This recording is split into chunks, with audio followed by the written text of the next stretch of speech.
ሰላም ሰላም፣ እንዴት ናችሁ? ይህ ለመጀመሪያ ጊዜ የኡጋንዳ ምግብ የሞከርኩት ነው። በጣም ተመችቶኛል። እዚህ ጋር የምታዩት ስኳር ድንች፣ ጥቅል ጎመን፣ ሩዝ፣ ዱባ፣ የተቀቀለ ዱባ እና ጥሬ ሙዝ ተቀቅሎ በቢንስ እና የመጨረሻ ተመቸኝ። አንድ የእህቴ ጎረቤት የሆነ ኡጋንዳዊ ነው ወስዶ የጋበዘኝ እና በጣም ነው የተመቸኝ። እንዴት ብዬ እንደምነግራችሁ አላቅም። ይህ ዋጋው $1 ነው። አይገርምም? $1 ይሄን ሁሉ በኢትዮጵያ ብር ማለት ስንት ማለት ነው?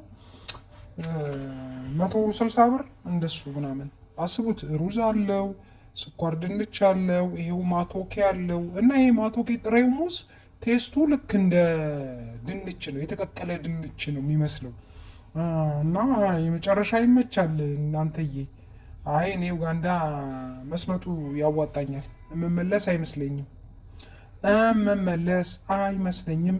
አስቡት ይህንን እንግዲህ ቢንሱ ብቻ ራሱ ፕሮቲኑ ማለት ነው። እና ይህን እየበሉ ነው ሰዎቹ እናቴ የማይገፉ የሆኑት እንቲ። አረ እናቴ ይሄ የመጀመሪያው ያው አርብ ስለሆነ ስጋ ምናምን ነገር እንትን አላልኩም። ሮሌክስ አለ ምን አለ አንበጣውም፣ እሱንም ስለ አንበጣውም ነግራችኋለሁ። እንግዲህ ይሄ ኡጋንዳኛውን እንደነገረኝ አንበጣውን የሚበሉት አሁን እሱ አንበጣ አይበላም። አንበጣውን የሚበሉት አንድ ብሔረሰብ እሱም ሙጋንዳ ይባላል ማለት ነው። ካምፓላ ላይ በብዛት የሚኖሩት ማጆሪቲ ሙጋንዳ ናቸው አለ። ሙጋንዳውያኖች ናቸው እንትኑን የሚበሉት ማለት ነው። እና ይኸውላችሁ በቃ እንደዚህ በቃ እንክት አድርጌ ነው የበላሁት አልኳችሁ። ዛሬ ያው ስበላው አልቀረስኩም እንጂ 3ኛ ጊዜ ነው እና ተመችቶኛል። $1 አስባችሁታል? $1 ቀኑን ሙሉ በቃ ምሳ ሰዓት ከበላችሁ በቃ ምግብ አያምራችሁም። የምሬን እስከ ማታ ድረስ በዛው ነው የምተኙት። ምሳ ሰዓት ከበላችሁ በቃ ሙቀቱም ሙቀት ነው፣ አንድ ላይ ሆዳችሁን በደንብ ነው የሚይዘው። እና የሀበሻ ምግብ እዚህ $5 ነው የሚጀምረው። $5 ምናምን ነው የሀበሻ ምግብ እዚህ ቆንጆ ምናምን የምታገኙት ማለት ነው። ከዛ በላይ ነው። እና የዚህ ሀገር ደግሞ አንደኛ ንጹህ ነው ሲሰሩት፣ ሁለተኛ ደግሞ አስቡት ያም አለበት፣ ዱባ አለ፣ ከእንደገና ጥቅል ጎመን አለ፣ ስኳር ድንች አለው፣ ያው ቢንሱ አለ፣ ራይስ አለ፣ ከእንደገና ደግሞ የማቶኬ አለ። ወደ 5 አይነት ነው እንትኑ ማለት ነው። ማባያው ነው ቢንስ ምንድን ነው የሚባለው? አሸንጓሬ ደግሞ እኛ ከምናውቀው አሸንጓሬው ራሱ ይለያል። ይሄ ጥሬ ሆኖ ተዘፍዝፎ ነው የሚቀቀለው። እኛ እንደምናውቀው አይነት ፍሬሽ ምናምን አይደለም። እና በጣም ነው የተመቸኝ። ድንች ነው የሚለው በቃ። ይሄ ማቶኬ ሲባል ሰምታችሁ ከሆነ ድንች ነው ጣዕሙ። ከዚህ ከድንች ውጭ ሌላ ጣዕም የለውም። ስታዩት ሌላ ነገር ሊመስል ይችላል፣ ግን ድንች ነው በቃ። ጥሬ ሙዝ ነው። ጥሬ ሙዝ በጥሬነቱ ነው እንግዲህ። ይሄ ኖርማል እኛ የምንበላው ሙዝ ሳይሆን አጫጭሩ ተለቅ ያለ ሙዝ አለ። እሱን አሳያችኋለሁ። እሱ ነው አሁን እንደዚህ እንደ ድንች የሚሆነው እና እኔም በቢንስ ነው። እሱ ደግሞ እዚህ ጋር የሚበላው ከፊት ለፊት ያለው ለውዝና ስጋ ነው አንድ ላይ እየተሰራው። የለውዝና የስጋ ነው። የእሱ 50 ሳንቲም ይጨምራል ከኔ ማለት ነው። እኔ ከምበላው እኔ $1 ሲሆን የእሱ ደግሞ አንድ ብር ከ50 ማለት ነው በዶላር። እና የመጨረሻ ስጋ አለው የእሱ እንትን ነው ስጋ ወጥና እላው ላይ ደግሞ ሎዝ። እኛ ሀገር ሎዝ እንደዚህ አይበላም። ሎዝ ያው በዳቦ ቅቤ ምናምን እንጂ እነሱ እዚህ ጋር ይውላችሁ ከስጋ ጋር ቀላቅለው ለምግብነት ይጠቀሙታል። እና የመጨረሻ እንትን ነው። እኔ ተመችቶኛል። የስጋውን አልቀመስኩትም ምን እንደሚል እንግዲህ። ያው ስጋ ደግሞ እዚህ ሀላል ነው። ማንም ያው ሀላል ነው። እንደ ማሽን ነው የሚያርደው። ያው ከሱፐር ማርኬት ነው ገዝታችሁ የሚበላው አሉ። ግን ያው ሰው ይበላል፣ የትም ይበላል ያገኘውን። ግን ያው ከማሽን ቤት ውስጥ ማረድ አይቻልም። እንደዛ ይላሉ ዶሮ የሚሸጡ ሰዎች ካልሆኑ። አሁን እንደዚህ አይነት ነገር ስጋ ቤት አሳትጋ እንትን ተብሎ ታትሞበት ምናምን ነው የሚመጣው። እና አረ መቼ ይመቻል። እኔ በበኩሉ ተመችቶኛል። የእናንተን ባላቅም ማለት ነው። ወደፊት እንግዲህ እንዲህ ያረኩኝ ያው እንደነገርኳችሁ ሌላ ነገሮች ልሰራ ስላሰብኩኝ ራሴን በቪዲዮ ለማሳየት ሬዲ አይደለሁም። በቪዲዮ ለማሳየት ሬዲ በመሆንበት ጊዜ በቪዲዮ እወጣለሁ ማለት ነው። ግን ራሴን አለማሳየቱ ይሻላል ብዬ አስቤያለሁ። ድምፄንም ያው ቀይሬው ነው እናላችኋለሁ። $1 ይህንን በላው።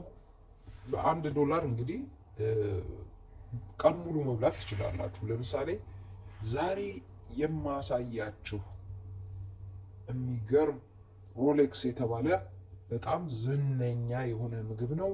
እሱ 50 ሳንቲም ነው። ውሃ በ30 ሳንቲም፣ ሻይ በ20 ሳንቲም ትገዙና አጠቃላይ ሮሌክሱ ቢንስ አለው፣ እንቁላል አለው። እንደ ፈጢራ አይነት ሆኖ ግን ያው ተቆራርጦ ቢንስ ላው ላይ ይደረግበታል። አሊያ ደግሞ በጥቅል ጎመን ምናምን የተደረገ እንደዛ ተደርጎ ነው የሚሸጠው። ሮሌክስ ይባላል። በጣም ፌመስ ነው። የውጭ ሀገር ዩቱበሮች ሲመጡ መጀመሪያ የሚያሳዩት እሱን ነው። መጀመሪያ የሚታየው እዚህ ሀገር የቱሪስት መስህብ የሆነ እንዳየሁት ከሆነ አንደኛ እሱ ነው። ሁለተኛ ሌላ ምግብ አላቸው። የሚገርም ምግብ አላቸው ሌላ አይነት። እሱ ውድ ነው ትንሽ፣ ግን ያው መሞከራችን የማይቀር ነው። ማየት አለብን። አሳ የድሃ ምግብ በሉት በቃ። አሳ የማይበላ ድሃ የለም። በቃ እዚህ ሀገር በቃ በምግብ የሚበደል ሰው የለም። የሚገርማችሁ ምናልባት የሚኖርበት ቤት ይለያያል። ወይ በእግሩ የሚሄድ አሊያም ደግሞ መኪና ያለው ይሆናል እንጂ የሚገርማችሁ በምግብ ሀብታሙም ድሃውም አንድ አይነት ምግብ ነው የሚበላው። በጣም የገረመኝ ደግሞ እዚህ ሀገር ይሄ ነው። ሀብታምና ድሃ እንዴት አንድ አይነት ምግብ ይበላል? ዋ የእውነቴን፣ ሀብታሙም ድሃውም አንድ አይነት ምግብ ነው የሚበላው። ይኸው መሰረታዊ ዋናው ምግብ እዚህ ነጩ ተለቅ የሚለው ሳህን ላይ ያያችሁት ነው። ከዛ በኋላ ደግሞ ሶሱ እዚህ ጋር ቢንስ፣ ካው ቢንስ የሚባል አለ። ይሄ አተርም ይሆናል። አሸንጓሬ አደንጓሬ ነው፣ አደንጓሬ ይሆናል። ስጋ ይሆናል፣ አሳ ይሆናል፣ ጂናት ይሆናል። እና ሀብታምና ድሃው ምግቡ አንድ አይነት ነው። ያው እንደነገርኳችሁ ያው የዚህ የሶሱ ነው የሚወስነው። አሁን በቢንስ ነው የበላሁት። ፊት ለፊት ያለው በስጋና በጂነት ነው የበላው ማለት ነው። እና እንደዚህ ሶሱ ይለያያል እንጂ ይሄ መሰረታዊ ምግቡ አንድ አይነት ነው። እንቁላል በልቶ የማያድር ሰው የለም፣ እውነት ለመናገር ማለት ነው። አሁን የተቀቀለው እንቁላል 15 ብር ነው በዚህ ሀገር፣ 30ው 15 ብር ነው። 15 ብር ማለት በኢትዮጵያ ስንት ብር እንደሆነ አላውቅም። 15 ብር አንድ የኢትዮጵያ የዚህ ሀገር ሽልንግ ስንት ነው? እኔ እንጃ 30 ምናምን ብር መሰለኝ። አሁን እንትኑን አሁን እዚህ ሀገር ኑሮ ውድ ነው ምንድን ነው የሚለውን ለመለካት አሁን አብይ ባመጣው ስታንዳርድ ሳይሆን ከአብይ በፊት በነበረው ወይ ደግሞ አብይ ሲመጣ አካባቢ የነበረው አጠቃላይ የምግብ ሆኖ የተለያየ ነገር ዋጋ በዛ ነው ሊመጣ ሲል ባለው ነው እንትን ማለት ያለብን። ስናነጻጽረው በዛ ዘመን ዋጋ ስናነጻጽረው ነው ትክክለኛው ዋጋ የሚገኘው ማለት ነው። ለምሳሌ አብይ ሲመጣ $28 $28 ብር ነበር አይደል? 28 ብር ብቻ ማለት ነው። ሶ እዚህ አሁን ይሄንን $1 ነው የበላ ነው ማለት በ28 ብር በላ ነው ማለት ነው። ለምን ሆን ተብሎ የተጨመረ ዋጋ ስለሆነ በኋላ ላይ ያለው ማለት ነው። እና ርካሽ ነው፣ በጣም ርካሽ ነው ከምታስቡት በላይ። ሰው እዚህ ሀገር ምግብ አጥቶ አይራብም፣ ምግብ አይራብም። በቃ አጠቃላይ እዚህ ሀገር ልብስ ርካሽ ነው። ይሄ የቦንዳ ልብስ እንደ አሸን ነው። ወስዳቸዋለሁ ቦንዳ አብረን እንገባለን። እኔም ለራሴም ስገዛ አሳያቸዋለሁ። እንዴ ኑሮ አይደለም እኮ ኢትዮጵያ ውስጥ የሚኖረው ኑሮ። እኔ እውነቴን ነው የምላችሁ፣ ኑሮ አይደለም እንዴ እዚህ ሀገር። በቃ በኢትዮጵያ ብር ማለት ነው እንግዲህ $1 28 ብር ከሆነ በቃ 10 ብር በኢትዮጵያ ብር ካለው ቀን ሙሉ ይውላል። ምክንያቱም ይኸውላችሁ አሁን አብይ ሲመጣ ባለው ማስራት ያለብን ትክክለኛ የኢትዮጵያ ኢኮኖሚ የነበረው የዛኔ ነው። እዚህ ደግሞ የዛኔ ነው። ቃልቅ እዚህም በዛ ልክ ላይክ አትራቡም፣ እዚህም አትራቡም። አብይ ከመምጣቱ በፊት ኢትዮጵያ ውስጥም ምግብ አጥቶም ይራባል ብዬ አላስብም። ከመምጣቱ በፊት ማለት ነው። በቀን አንዴ እንኳን ያው በቀን ስንቴ እንብላ የሚለው ነበረ የዛኔ ችግር የነበረው አይደል? በቀን አንዴ የሚበላን ህዝብ በቀን 3 ለማብላት ነው የሚባለው። አሁን እኮ በቀን አንዴም የማይበላ ብዙ አለ እንዴ! 3 ቀን 4 ቀን ሆነ ምግብ ከበላው የሚል እንዴ! ያኔ ዘመን እኮ ጉርሻ ወይ ደግሞ ቡሌ አታጣም እኮ እንዴ! ዳቦ ሸዋ ዳቦ እንትን ብላ መንገድ ላይ የሚሸጠው ሻይ ትበላለህ እንዴ!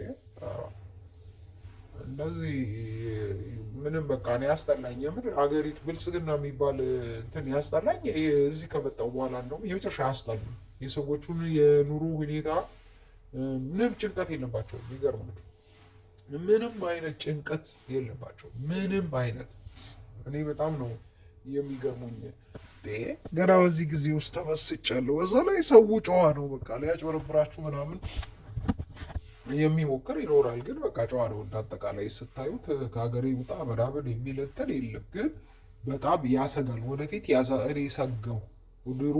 ለማንኛውም በደንብ በሰፊው ኡጋንዳን እናያታለን። አብሽር